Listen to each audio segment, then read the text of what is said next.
Once again, ThaBoxingvoice.com here with Luis Garcia, strength and conditioning coach of Abner Mares. You've told me in this recent interview that we just had that you've been working in the boxing industry for at least 15 years with athletes. Talk to me on how you see Miguel Cotto versus Canelo Alvarez. And the reason why I ask you is because there's always been a knock on Canelo that his endurance isn't always there, that he tends to fade in later rounds. Let me get your personal opinion on why you think that occurs, and how do you see this fight playing out? Personally, with Canelo, I can't. It's hard for me to speak about why guys get tired or why they don't get tired in the ring without really knowing all the facts. From just watching him in the ring, the guy needs to relax. I mean, the guy doesn't go in there very relaxed. Every punch he throws, he's aiming for the fences. So after about the fourth, fifth round, yeah, he does start to look tired.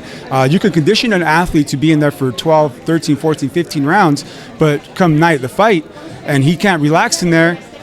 Guess what's going to happen? He's going to get tired. So maybe that has something to do with it. Maybe his old school methods of training. Maybe he's not peaking out correctly. Maybe he's dehydrated because he has to lose so much weight to make weight. There's so many things that can possibly be hindering his performance. Even something like breathing. Maybe he's not breathing properly. Maybe they haven't taught him to breathe properly. They haven't taught him to pace himself in the ring. They haven't done any hypoxic drills. All those things, but what it is, I really don't know. I would hope that at one point in his career he gets that under wraps, because I think he's a very talented fighter, and luckily he's a Mexican fighter. I know he has a really good fight coming up with Miguel Cotto. It's exciting to see. Always see Puerto Rico and Mexico, in the ring together. Miguel Cotto's a great fighter. He's always been a great fighter, but I think with this fight in particular, it's going to be, can Miguel Cotto be as great as he once was, and